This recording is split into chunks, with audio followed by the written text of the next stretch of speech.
Hi guys, welcome back to Hear Our Voices. Thank you for coming for part two of Michael's story to hear how his life was touched by homelessness and how he came out of homelessness with him and his son. And thank you for listening to his story. Thank you for coming back to us one more time. I also want to say happy holidays if you don't get to hear from me again for the rest of the year. I hope that you have a safe and wonderful holidays. I hope if you are homeless, please use our resource packet down below and get the help that you need. If you're a person who is formerly homeless, just know that we are here to help you with other needs that you might have. If you're a person who's just listening and like to hear the stories or like to get information out here, thank you for listening and help to share the stories of the people of this podcast. Please follow us on all our social media platforms. Also, the link tree will be down below if you would like to follow us there on our Facebook, our Instagram, our Twitter, or our YouTube channel. We upload things all the time to be able to help you and also to make a difference in your people's lives. Thank you, and sit back and relax and enjoy. I could totally see that you thought about it. It makes sense. There's a lot of different angles to different things and things like that. So I want to go a little bit back into your story. I want to get into your childhood first, and then when you get in your adulthood, because I Okay. don't know, maybe I don't know if you know if it affects you or not. Because sometimes they say that we go through a cycle of things, especially with Yes. homelessness. So I want to see how much you remember from when you were a child, actually, because you said you did. It didn't really. You I said didn't you wasn't know. affected. You didn't know you was homeless Yeah, as you yeah. get older, which if you don't know, guys, um, people think that doubled up is just like if you're in somebody's home and you're just staying there. Yeah, I'm not homeless. I don't have these things. Technically, not counted as a homeless person in the system, but Right. technically you're categorized as a homeless person because you Yes. don't have your own home, your own lease, Yes. so your own spot. So Yep. a lot of people, even myself, before I got into this work, I didn't think of myself as homeless. I was on somebody's couch, but I Yep. was homeless for a few months because I was Yep. on somebody else's, space and area. Yep. Um, so I wanted to see as a child, how do you become in your family's place? Did it happen gradually? Did it happen like all of a sudden you were just out and you had nowhere to go? Well, I'll tell you, and it was very interesting because we were when I was is my older sister and I, she's 3 years older than me. My parents got divorced when I was 6 years old. She was 9 years. Mm. And up until the divorce, my dad was in the Navy. He was sort of a career Navy guy, and we had traveled, like we lived in Japan on bases and stuff. And so Ooh, this is like okay. 0 to 6 years old, right? Right. And when you're in the military, people in the military don't really have a lot of money, but you have access to stuff. So you have your housing is free, right? Right. People don't understand that military housing is government housing. A Right. lot of people are against government housing, but then they're like, Right. "Oh no, we need to give it to no military housing is government." Um, and so we had my parents had a car. We had this sort of things of middle classness Right. up until they got separated when I was 6. And so Mhm. up until that age, I didn't really think about like we just had stuff.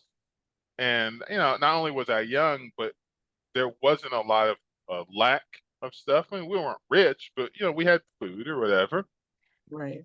My parents, my dad left my mom, Mhm. um, and they were like 20, 30 years old at the time. Okay. And my mother had decided, like many women in that generation, that she was going to not work and just raise us and be a in-home thing. Well, the problem with that is she didn't have a lot of marketable skills. So when they got separated and she had to find a job for herself, well, all she had was a high school diploma. We had to move back to the United States because, if one of the people's in the military and they get separated, you got to move, can't live abroad if you're not with the military person. So we moved back to Camden, moved back to Camden, New Jersey, where my mother and father were from. And there was like I don't know, 4 year period where a lot of these things piled up on each other. My parents got separated, and so she was looking for a job.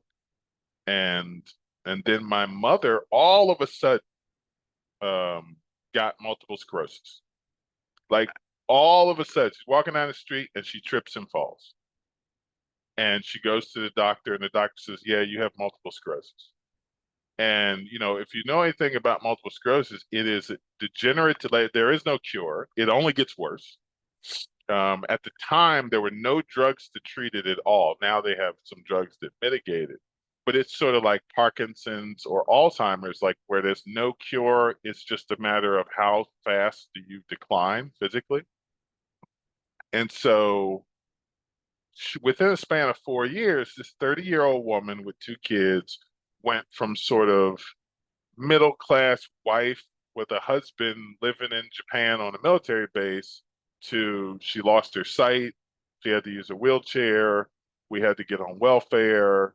Um, um, my parents, when they were younger, my dad had bought a house, in the 70s, back when you could buy a house for almost nothing. I But my know, mom, right? yeah, but my Yeah. mom couldn't afford to keep the house up. She couldn't afford to pay the mortgage because she's just this woman who, and and working hard, trying to sort of like burn candles at both ends or whatever. Right.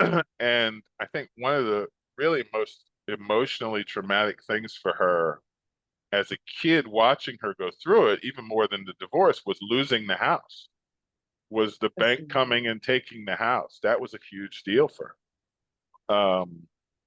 And so I knew about the stresses of us not having money and the stresses of her health going down, but I didn't know that we were homeless. I just thought, and this was also in Camden, where there's a lot of poverty in Camden.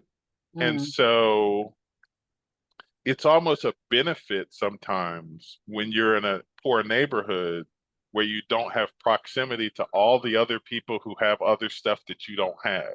So you right. don't quite get how poor you are Right. because everybody's broke, right? Right. Everybody got money. Everybody's got government cheese, everybody's right.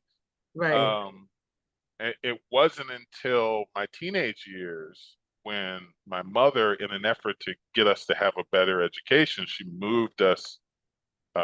She plugged into a New Jersey state agency for disabled people who helped her find stable housing.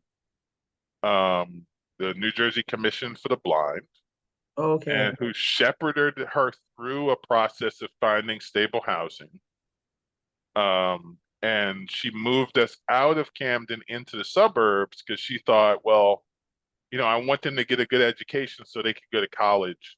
And the inner city doesn't have the good public school system, so let's move them out to this suburban area. Mm, And at the time, we thought it was, at least I thought it was great. I was very happy. The housing had stabilized. We were moving out of a very dangerous, sort of crime-ridden area, and so I was happy about it. My sister was not so happy because her friends were back in the hood. But what I didn't know, and that I've learned since, is that it is harder to be poor in non-poor areas. it's true. It's much harder because you see all the stuff you don't have, Yeah. and you see the disparate treatment that you get based on what you have or don't have. And we moved to like this green leafy suburb with kids with professional homes and sort of Leave It to Beaver type childhoods, and that was tough. And if you add into that things around at the time, and it's much more integrated there now, but at the time, the issues around race, the Mm, issues around ableism, right? Like my right. mother, because she was in a wheelchair, people treated her differently than before she had been in a wheelchair. People sort of looked past her and or at least tried to, but she demanded that they look at her. Right. Um, but yeah, I didn't get that sometimes that proximity and here in New York, because New York is so cosmopolitan, no Right. matter how poor of a neighborhood you're in, you're not very far from very wealthy people. That's true. That's And very you get on the train, you're with a guy who works at Wall Street, you're with a homeless guy. Like we're very A lot of the places in America aren't like that. People are very Right, cloistered in their neighborhoods. right. Well, one of There a and kind. Welcome to New yeah, York. and for New York, you are the wealthy people are forced to confront poverty, and Right, poor people are forced to confront wealth. right, Um, and so that has, sometimes that can have an emotional reaction for both sides. But yeah, I didn't realize how much of the trauma around housing insecurity I went through as a kid affected me as an adult until many years later. I was probably 30 years old, mm, going into therapy for my depression and talking to my therapist about my childhood. right. And my therapist, just sort of as an aside, was like, "Oh, well, you do know that you grew up homeless, don't you?" And I was like, no, I didn't." And she said, like, no, like if your name's not on the lease, Right, that's not your home, right, right? And if you're in a situation where the person whose place it is at any point can say you got to go, that's right, housing insecurity. That's not right. It doesn't matter if it's your aunt or your grandmother or right or your best friend or whatever. right, And and the other thing she said is she's the one that taught me that housing insecurity and poverty in general is a trauma, just like veterans in war or people in domestic violence situations. Like just being poor and just having housing security is its own emotional trauma. right. And it really shifted the way I saw my childhood. Like it was a real eye opener, right? It was a real shift. It reminds me of Trevor Noah, the comedian, South African comedian. Mm, Grew up in South Africa, and he makes this joke about how he wasn't black until he moved to America. Because in right, South Africa, it's white, colored, black, and Indian, right? right, And black is at the bottom and white is at the top, and colored sort of in the middle. And so he grew up with this idea of himself as colored. right, And then he came to America, and we don't do all of those gradations. You black, right. and Which annoys me a little bit. It annoys me just yes, yes, right, yes, that's right. And so he talks about how transformative that moment was, and I think right, for me and for many of us to go through it, the realization of what it is that you're going through and how tough it is that you're going through, how tough the things are that you're going through, can be very transformative. It can be empowering, but it can also be it just changes the way you see yourself in the mirror. true. Yeah.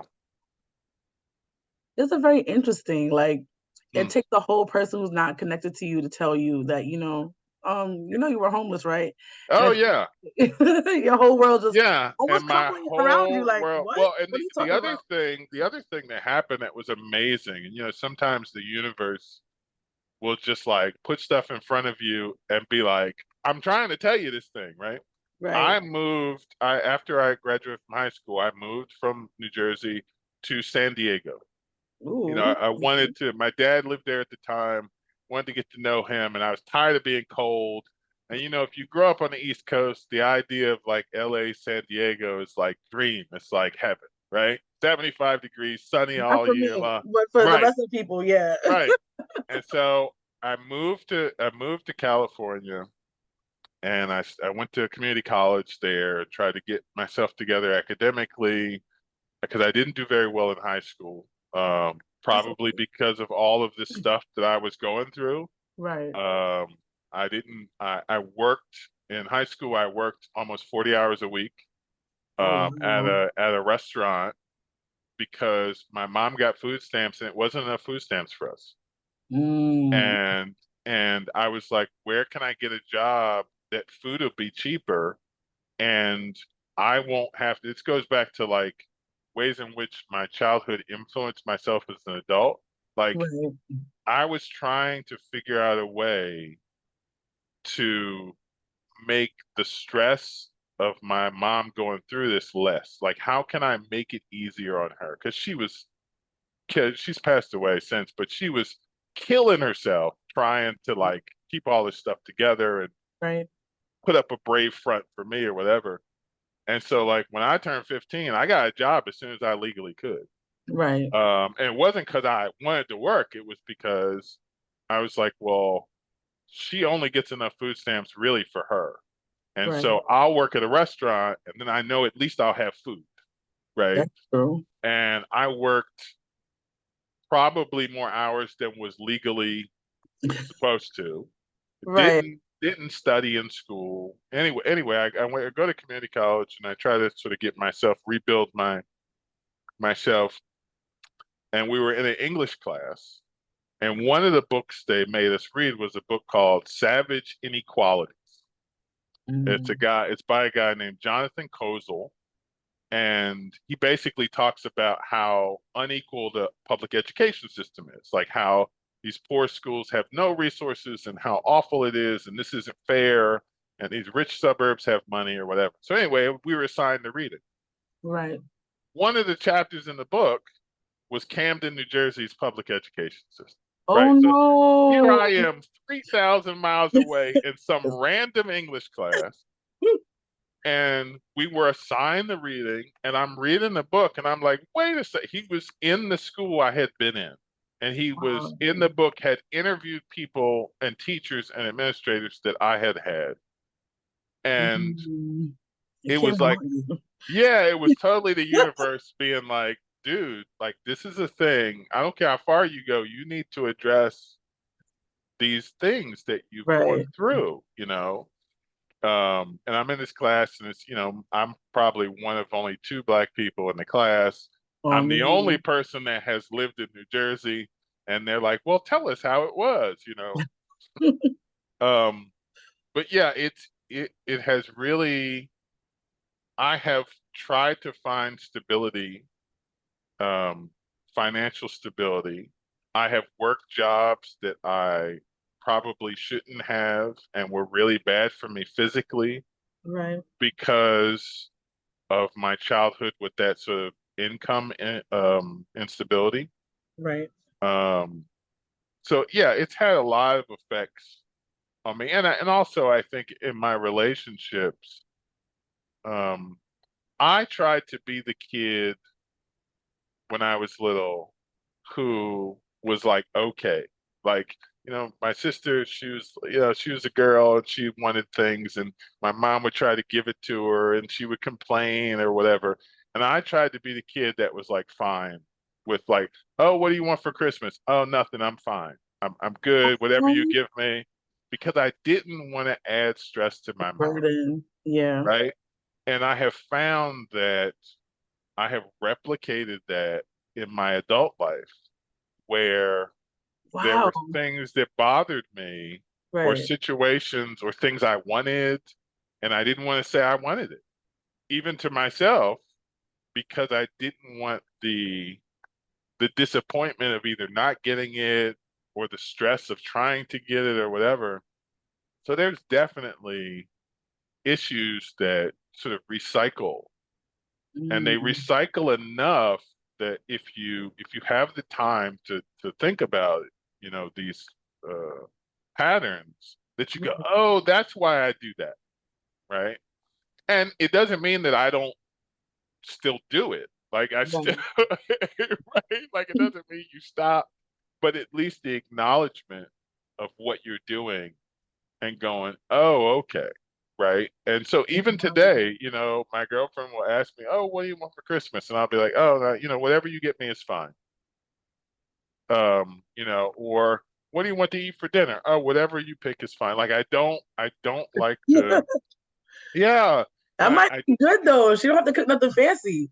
You right, get a bowl of right. cereal and you're done. It You're good. is. Your It, you belly's know, filled. sometimes you know, it does definitely make it a little smoother, but it's the issue becomes when there are things you really do want, but you just don't Right. want to say, right? And so Right. you're kind of suppressing your own whatever. Desires, But yeah.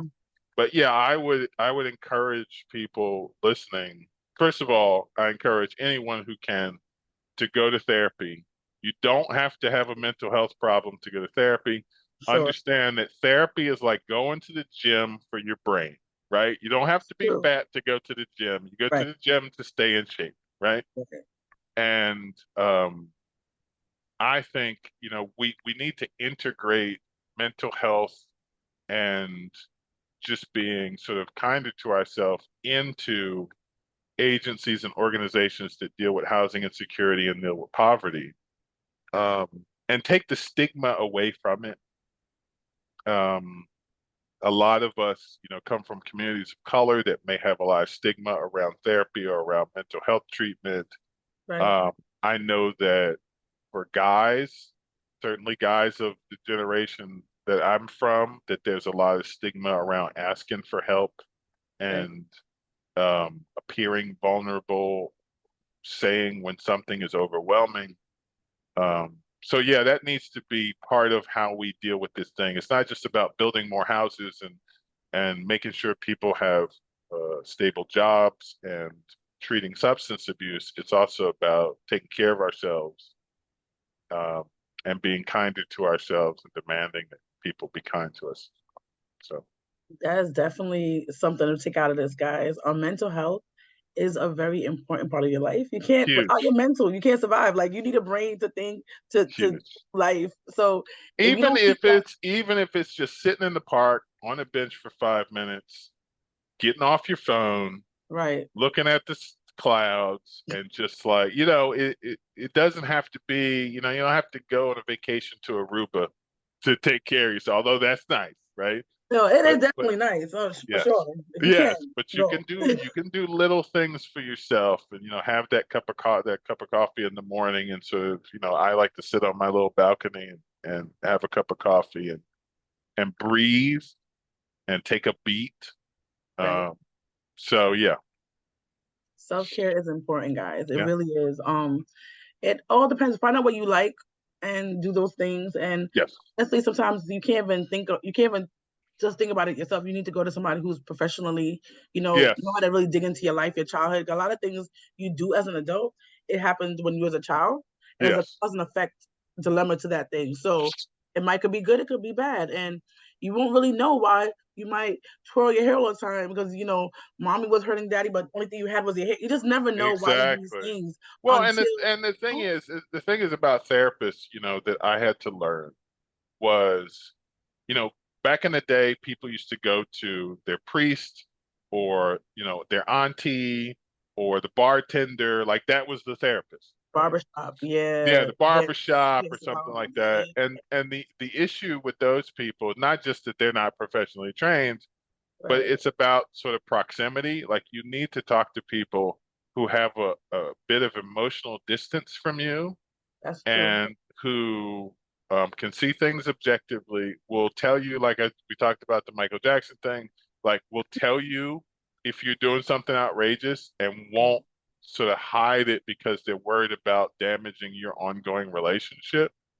Um, and, people who they don't have any skin in the game, right? That's Like, the therapist doesn't care whether you like them or whether you like, they're just getting paid and they're going to tell you the real thing. right. So yeah, definitely pick people um, when you're talking to them, that you first of all, you feel like you can share stuff with them and you won't hear it back in clicks or in side Mhm. comments somewhere, which is often the issue with relatives or whatever. That's The true. therapist ain't gonna tell nobody. The therapist got nobody to tell. Right. Nobody cares in that therapist's life's about your little drama. That's Um, definitely true. so yeah, I think that's a great takeaway. I wanted to make sure I hit on. Hi, welcome to the end of Michael Jackson's story, and we'll be having our part 3 next week. Come and tune in. Now, don't forget to also follow us on our social media accounts. Everything will be down in the description below. And if you do want to follow him and talk to him about anything too, he's okay with that. Follow him on his social medias also. Thank you, and talk to you next time. Bye.